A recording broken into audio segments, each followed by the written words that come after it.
एक और बड़ी खबर का रुख कर रहे हैं उस फ्रंट से जहां जर्मनी के एयरपोर्ट में संदिग्ध ड्रोन से हड़कंप मच चुका है। और इस बीच आपको बता दें जर्मनी की ही जंगी तैयारी को लेकर ये एक और सबसे बड़ी खबर आ रही है। बर्लिन में संदिग्ध ड्रोन दिखने के बाद अलर्ट, एयरपोर्ट की सुरक्षा जर्मनी बढ़ा रहा है। एयरपोर्ट्स पर एंटी ड्रोन सिस्टम की तैनाती, जर्मन एयरपोर्ट्स पर ड्रोन यूनिट एक्टिव।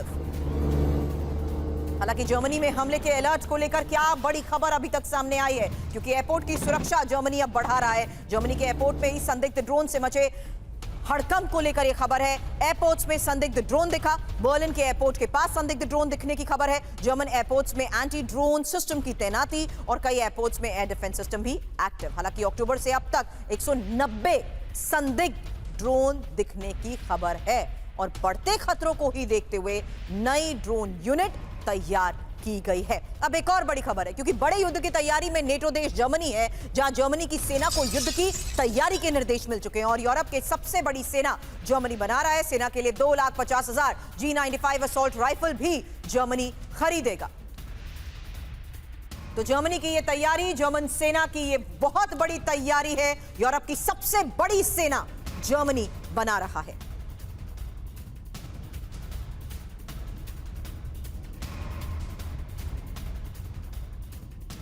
हालांकि खबर समझिए, जहां जर्मनी में ही रूस से युद्ध की एक बड़ी तैयारी हो रही है और F-35 फाइटर जेट की खरीद भी जर्मनी बढ़ा रहा है। अमेरिका से 50 F-35 खरीदने की तैयारी को लेकर यह खबर है। 15 अतिरिक्त F-35 जर्मनी खरीद रहा है। टोर्नेडो फ्लीट तैयार जर्मनी कर रहा है। हालांकि जंग के लिए जर्मनी कैसे तैयार हो रहा है, एक डिटेल इंफॉर्मेशन, क्योंकि F-35 फाइटर जेट्स की खरीद जर्मनी बढ़ा रहा है और अमेरिका से 50 F-35 फाइटर जेट्स खरीदने की तैयारी को लेकर खबर यह भी कि 15 अतिरिक्त F-35 जर्मनी खरीद रहा है। 2026 मिड तक, मध्य तक F-35 की डिलीवरी भी हो जाएगी। हालांकि यूरोप को आशंका यह है कि 2027 तक हमला कर सकता है रूस, यही इस रिपोर्ट में दावा किया गया। लेकिन अब नेटो से दूरी बढ़ा रहा है अमेरिका। एक और बड़ी रिपोर्ट और दावा, जहां नेटो को सैन्य मदद कम करने को लेकर ही एक और डिटेल रिपोर्ट आपको दिखाऊं। उससे पहले Vinod sir, I want you to please join on this कि जर्मनी की ये तैयारी और जहां अब दावे ये किए जा रहे हैं कि अमेरिका से ही 50 F-35 फाइटर जेट्स खरीदने की ये तैयारी है। सुरभि जी, बहुत अच्छा सवाल है। मैं यहाँ तक मैं अभी आप चैनल में आने से पहले न्यूज देख रहा था। जो मैक्रोन जो है लंदन जल्दी से भाग चुके हैं। ज़ेलेंस्की, स्टार्मर और से तीनों से मिल रहे हैं to take stock of the situation. ये है इसका, ये न्यूज का सारांश ये है। अब take stock of the situation क्या हो सकता है, ये आपने बखूबी समझा दिया और फ्लोर ग्राफिक्स में दिखा भी दिया। मेरा यही डर है कि कहीं सेकेंड वर्ल्ड वॉर के बाद यूरोपियन यूनियन की फॉर्मेशन हुई थी और यूरोपियन यूनियन टूटते टूटते कहीं थर्ड वर्ल्ड वॉर ना हो जाए। ये मेरा सबसे बड़ा डर है। अगर हमारे रहते रहते हो जाएगा तो बहुत दुख होगा, हमारे जाने के बाद पता नहीं होगा कि नहीं। बड़ी बात आपने यहाँ कही सर, लेकिन उसी बड़ी खबर पर एक और डिटेल देना चाहूंगी, क्योंकि नेटो से अमेरिका अब दूरी बढ़ा रहा है, जिस बात का मैंने अभी जिक्र किया। और खबर इस बारे में जहां नेटो को सैन्य मदद कम करने की तैयारी में है यूएस और यूरोपीय सहयोगियों को भी अमेरिका ने जानकारी दी है। 2027 के बाद यूरोपीय देशों से रक्षा सहयोग कम होंगे। 3 अधिकारियों के हवाले से कीव पोस्ट की सनसनीखेज रिपोर्ट क्या दावे कर रही है, यही अगली इंफॉर्मेशन आपके सामने उस सवाल के साथ, जहां नेटो से दूरी ट्रंप की क्या मजबूरी।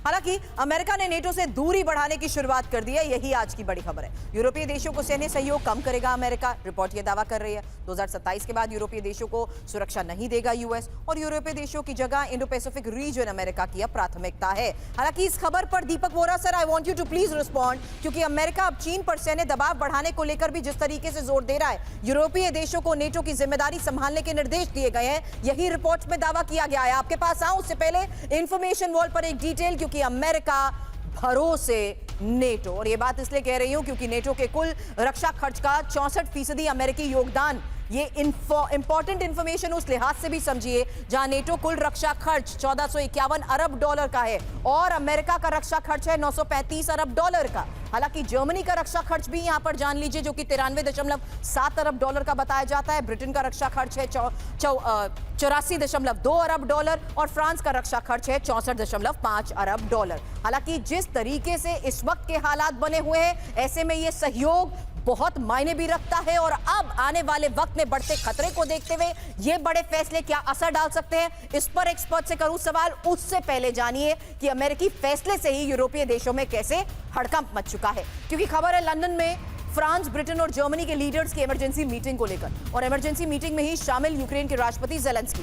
फ्रांस के राष्ट्रपति की मीटिंग से पहले रूस पर निशाना, रूस पर दबाव जरूरी, शांति नहीं चाहते हैं पुतिन, मैक्रो की तरफ से यह बात कही गई है। हालांकि रूस से बड़ी जंग की तैयारी में यूरोपीय संघ, बड़ी खबर यह आ रही है कि 2030 तक रूस से जंग की तैयारी में है यूरोप, और वॉर इकोनॉमी का निर्माण यूरोप कर रहा है। हंगरी के प्रधानमंत्री विक्टर ओर्बन का यह बड़ा दावा है, पुतिन के नजदीकी माने जाते हैं विक्टर ओर्बन। यूरोप से बहुत बड़ी जंग की तैयारी में है रूस, क्योंकि बाल्टिक में ही रूस की सबमरीन मूवमेंट से यूरोप कांप उठा है, और बाल्टिक में ही रूस की सबमरीन से सामना। स्वीडन की तरफ से यह दावा किया गया, यूक्रेन में सीजफायर हुआ तो यूरोप अगला टारगेट होगा। द गार्डियन की रिपोर्ट में फिलहाल इसी को लेकर क्या बड़े दावे किए गए, यही अगली इंफॉर्मेशन, जहां बाल्टिक में सबमरीन और यूरोप कांप गया, क्योंकि बाल्टिक में ही रूस की सबमरीन देखे जाने से यूरोप में खौफ है, और बाल्टिक में रूस की सबमरीन से लगातार सामना, यही दावा किया जा रहा है। बाल्टिक में तेजी से सैन्य डिप्लॉयमेंट्स भी रूस बढ़ा रहा है, और स्वीडिश नेवी के operational chief captain Marco Petkovic की तरफ से यह दावा किया गया कि यूक्रेन में सीजफायर हुआ तो यूरोप रूस का अगला टारगेट होगा। Sudhakar sir, I want you to join on this, क्योंकि यूक्रेन में युद्ध विराम हुआ तो और तेज होगी रूस की मूवमेंट, यही इस रिपोर्ट में दावा किया गया। सुधाकर सर। बिल्कुल आपके साथ मैं सहमत हूं। ये जो पीस प्रपोजल चल रहा है, इंटेंशन इज वेरी गुड, बहुत अच्छा है, सकारात्मक नजरिया के साथ ये आगे बढ़ रहे हैं, लेकिन ये सिचुएशन और हालात इतना सिंपल नहीं है। ये बहुत कॉम्प्लेक्सिटी के मसलों को लेके ये बना हुआ है ये सिचुएशन, उसको नेविगेट करना बहुत मुश्किल होगा। इसलिए मेरा सलाह यह है कि 2-3 चीज़ों को मद्देनजर रखना चाहिए कि वेस्टर्न अलायंसेस की तरफ से हमेशा जो भी केंद्र बिंदु उभर के आए हैं वो सिर्फ एक चीज़ को दर्शाता है कि लड़ाई को आगे बढ़ाना है। और मैं ये कहूँगा कि पुतिन की तरफ से, रशिया की तरफ से जो भी उसने एक्शन लिया या रिएक्शन लिया है या रिस्पॉन्स किया है, ये अपनी सिक्योरिटी और सेफ्टी पर्सपेक्टिव को प्रोटेक्ट करने के लिए किया है इसने।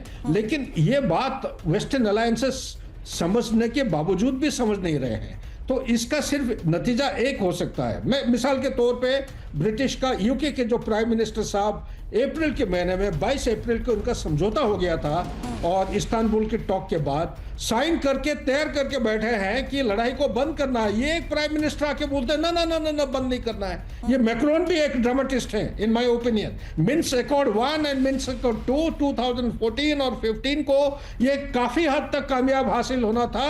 Ambassador will bear me out, and ये उस समय मैक्रोन का जो रोल काउंटर प्रोडक्टिव था, इसलिए हो नहीं पाया।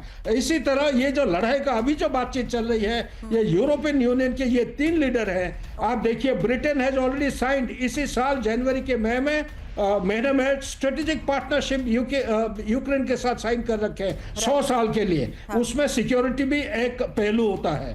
इसी तरह जर्मनी, चाहे लोकल पॉपुलेशन जो है जर्मनी का, चाहे वो कुछ भी चाहते हैं, वो नहीं चाह रहे कि यूक्रेन को सपोर्ट दिया जाए, लेकिन उनका जो प्रेसिडेंट है वो कह रहे नहीं सपोर्ट देंगे। और इसी तरह अगर आप दूसरा जो नेशन स्टेट फ्रांस को लेते हैं, France is always so vacillating, it is unpredictable. ये चाह रहे हैं लड़ाई को बढ़ावा दिया जाए, और नाटो किसी भी तरह, चाहे यूएस के साथ में हो या अलग हो, ये आगे की तरह, ये वायलेंस की तरह आगे की तरह बढ़ रहे हैं। पीस को कोई स्पेस देने की कोशिश नहीं कर रहे। क्योंकि लगातार आ रही इन खबरों के बीच ये इवैल्यूएशन जरूरी था कि आज के इस हालात में लिए जा रहे फैसले आने वाले वक्त में कितना असर डाल सकते हैं। सुधाकर सर, दीपक बोरा सर, विनोद सर, बहुत बहुत शुक्रिया हमें आज ज्वाइन करने के लिए। लेकिन इस बीच एक और सबसे बड़ी खबर का रुख करना चाहूंगी, क्योंकि अमेरिका इजरायल से बड़ी जंग की तैयारी में ईरान, और एक और बड़ी खबर है जहां ईरान ने नई बैलिस्टिक मिसाइल का परीक्षण किया है, और फारस की खाड़ी में ईरान का यह मिसाइल परीक्षण। IRGC कमांडर अली रेजा तंगसीरी का यह बड़ा दावा, नई मिसाइल की रेंज करीब 1500 किलोमीटर की।